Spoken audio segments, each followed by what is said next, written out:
Picture this scene. You're ESPN, you've got billions of dollars, countless employees, and you're covering the biggest women's basketball event of the summer.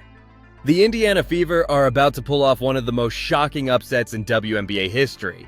And you just posted a video titled, "Lynx Dominate Fever to Win Commissioner's Cup," while the Fever are literally leading the game. That's exactly what happened Tuesday night, and what followed was a social media meltdown that exposed everything wrong with how mainstream media treats women's basketball. But here's the thing. While ESPN was getting absolutely roasted online, the Indiana Fever were busy doing something nobody thought was possible: destroying the league's best team without their superstar. Let me paint you a picture of just how impossible this victory seemed. The Minnesota Lynx walked into Tuesday night's Commissioner's Cup final with a perfect 8-0 home record and the best record in the WNBA at 14-2. They were defending champions of this exact tournament. Meanwhile, the Indiana Fever were 8-8, had just lost their veteran leader DeWanna Bonner, who basically quit the team, and were playing without Caitlin Clark due to a groin injury. The betting odds reflected what everyone was thinking. The Fever were 10.5-point underdogs. Most analysts were calling this a foregone conclusion. The Lynx had been the WNBA's most consistent team all season, while the Fever had been on a roller coaster of ups and downs. And honestly, if you looked at the situation on paper, who could blame anyone for thinking the Lynx would cruise to victory? But that's exactly what makes what happened next so beautiful. Before I show you how the Fever absolutely demolished expectations, smash that like button if you're ready to see some justice served, because this story is about to get wild. The game started exactly as everyone expected. The Lynx jumped out to an early 9-point lead with Alana Smith and Courtney Williams knocking down 3-pointers. Minnesota looked comfortable, confident, like they were about to put on a clinic. By the end of the first quarter, they led 20-12, and you could almost hear the "I told you so's" brewing. But then something magical happened in the second quarter that nobody saw coming.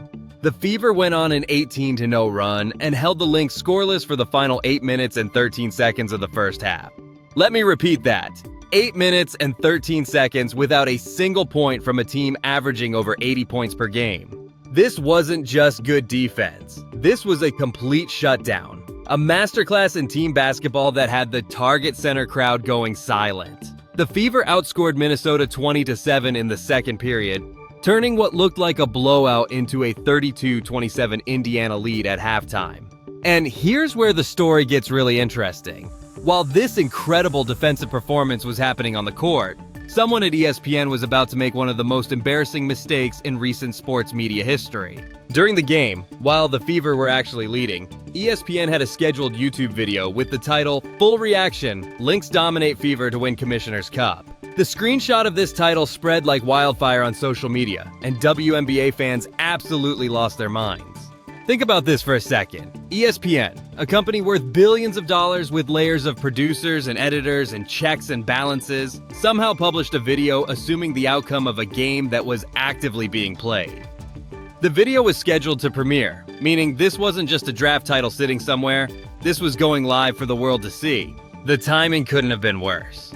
As the game was winding down with the Fever firmly in control, fans started sharing screenshots of ESPN's premature celebration. Twitter exploded with reactions ranging from disbelief to pure anger. People were calling out ESPN for their apparent bias, their lack of preparation, and their fundamental disrespect for the game. Eventually, ESPN deleted the original video and changed the title to "Fever Stun Lynx to Win Commissioner's Cup," but the damage was already done. The internet never forgets, and this mistake became a symbol of everything wrong with mainstream media's approach to women's basketball. While ESPN was dealing with their social media disaster, something even more incredible was happening on the court. Natasha Howard was putting on an absolute clinic, finishing with 16 points, 12 rebounds, and 4 assists, while completely neutralizing Napheesa Collier, the league's leading scorer. Collier, who averages 24.4 points per game and was the MVP frontrunner, managed just 12 points on 6 of 18 shooting with 5 turnovers. This wasn't just a bad night, this was a defensive masterpiece by Howard, who proved why she was the 2019 Defensive Player of the Year. But the beauty of this Fever victory wasn't just one player stepping up. 5 different Fever players scored in double digits. Aaliyah Boston had 12 points and 11 rebounds, Kelsey Mitchell added 12 points, Aari McDonald contributed 12 points, and Sophie Cunningham chipped in 13 points while knocking down 3 crucial three-pointers. This was basketball the way it's supposed to be played, as a team. Without their biggest star, the Fever showed they could move the ball, play defense, and execute under pressure. They held the Lynx to just 59 points, their lowest total of the season, and forced 16 turnovers. The immediate aftermath of this game was pure chaos in the best possible way. The Fever celebrated like they had just won the WNBA Finals, with players dancing in the locker room and Caitlin Clark acting as the team's unofficial bartender, pouring drinks despite being injured. And then came the viral moment that perfectly captured what this victory meant. Sydney Colson went live on Instagram showing the team celebration, and what they said next sent shockwaves through the basketball world. Caitlin Clark said, "I just know everybody in this league is sick." Aaliyah Boston added, "They're pissed." And Sydney Colson finished with, "They hate us." Guys, I just know everybody in the league is sick. They're pissed. They hate us. This wasn't trash talk. This was validation. For weeks, Sophie Cunningham had been saying that other teams had the Fever circled on their calendars, that the league didn't like them. She got roasted on social media for playing the victim, but here were her teammates, in their moment of triumph, basically saying, "We told you so." Meanwhile, ESPN was getting absolutely demolished online. Fans were posting screenshots, calling the network out for their predetermined narrative, and questioning whether this was just incompetence or something deeper. Comments like, "That's ESPN. They stopped being a real voice in sports a long time ago," and "How is this real? I cannot wait to hear the justification," flooded social media. Let's talk about what this victory actually means in concrete terms. The Fever split a $500,000 prize pool, with each player getting roughly $30,000, plus Howard receiving an additional $5,000 for winning MVP. Coinbase also gave each player $5,000 in cryptocurrency. For a team that's been fighting for respect all season, this was literal proof that their effort pays off. But the financial impact goes deeper than just prize money. This victory, coming without Caitlin Clark, proves that the Fever are more than a one-player show. This was their first Commissioner's Cup title and their first championship of any kind since their lone WNBA title in 2012. For a franchise that's been rebuilding, this is validation that they're heading in the right direction. The broader implications are even more significant. No team has ever won back-to-back Commissioner's Cups since the tournament started in 2021. The Fever didn't just win. They continued a trend that shows parity in women's basketball.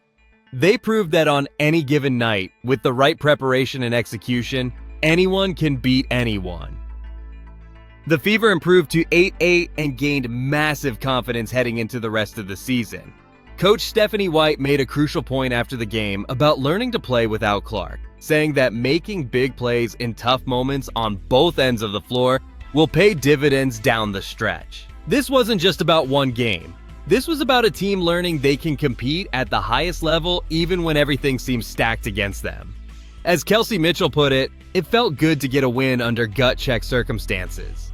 To have so much going on and still stay consistently for each other, it was beautiful." For the Lynx, this loss serves as a reality check. Coach Cheryl Reeve admitted they didn't have their usual fortitude and fight in response to physicality. But for a team that's still 14-2, this might be exactly the wake-up call they need for the playoffs. The biggest takeaway from Tuesday night isn't just that the Fever can win big games.